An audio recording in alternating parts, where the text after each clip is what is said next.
Selamat pagi saudara-saudari yang terkasih. Mari kita mengawali hari baru dengan mendengarkan firman Tuhan yang diambil dari Injil Matius bab 8 ayat 28 sampai dengan 34. Tuhan bersamamu. Inilah Injil Yesus Kristus menurut Matius.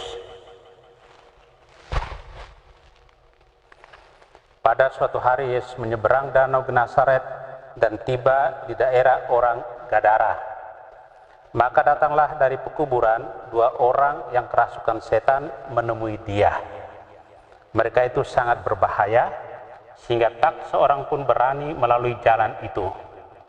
Dan mereka itu pun berteriak, katanya, "Apakah urusanmu dengan kami, hai anak Allah? Adakah engkau datang kemari untuk menyiksa kami sebelum waktunya?" Tidak jauh dari mereka itu ada sejumlah besar babi sedang mencari makan. Maka setan-setan itu minta kepada Yesus, katanya, "Jika engkau mengusir kami, suruhlah kami pindah ke dalam kawanan babi itu." Maka Yesus berkata kepada mereka, "Pergilah." Lalu keluarlah mereka dan masuk ke dalam babi-babi itu. Maka terjunlah seluruh kawanan babi itu dari tepi jurang ke dalam danau dan mati di dalam air. Para penjaga babi lari, dan setibanya di kota mereka menceritakan segala sesuatu juga tentang 2 orang yang kerasukan itu. Maka keluarlah seluruh kota mendapatkan Yesus, dan setelah berjumpa dengan dia, mereka mendesak supaya ia meninggalkan daerah mereka. Demikianlah Injil Tuhan. Apa urusanmu dengan kami, hai anak Allah? Saudara terkasih, dalam Injil kemarin, danau berkecamuk dan Tuhan menghardik angin dan danau. Hari ini, Tuhan menghardik setan-setan dan mereka terjun ke dalam danau. Yesus menghardik orang itu agar ia dibebaskan dari yang jahat, dari iblis yang mengikatnya. Ada 2 orang yang kerasukan si jahat. Bukti yang jelas bahwa setan, si jahat, tempatnya di pekuburan, tempat untuk orang-orang mati. Kematian menakutkan dan kematian sering mengganggu, bahkan sering membelenggu pikiran kita. Manusia takut mati, takut tidak sukses, takut dilupakan, takut sendirian.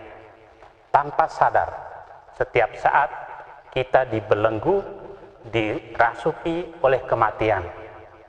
Kebangkitan Tuhan telah menghapus belenggu itu dalam pikiran kita manusia.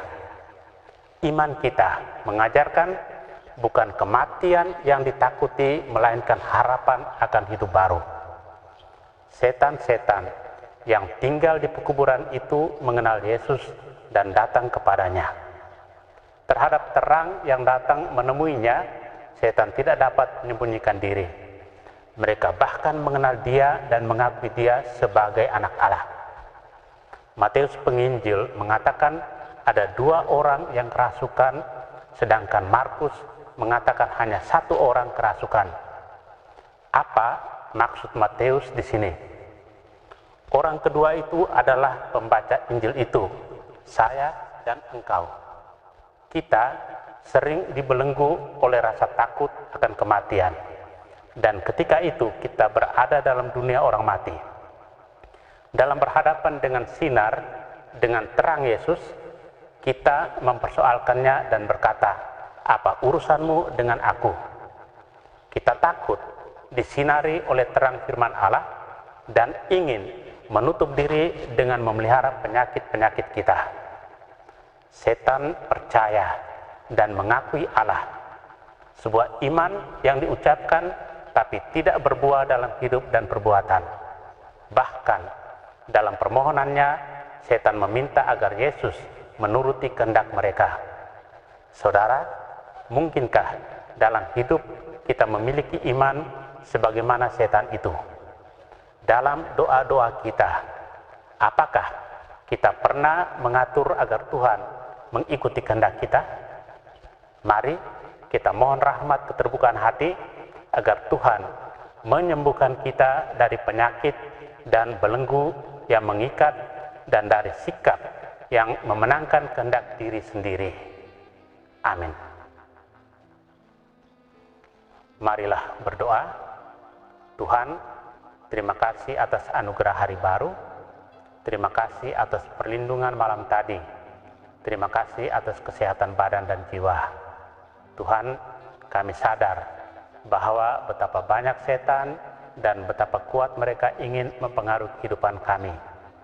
Mereka ingin memisahkan kami dengan Engkau.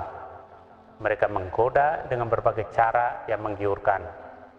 Namun kami percaya kuasa-Mu lebih besar dan kuat.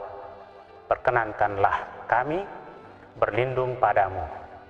Kristus terang dunia, berkatilah keluarga-keluarga kami, jadikanlah kami alat kasih-Mu, dan pantaskanlah kami menjadi hamba-Mu yang setia. Amin. Tuhan bersamamu.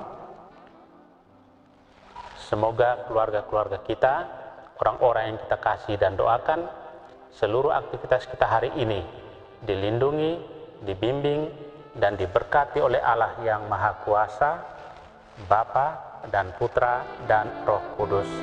Amin.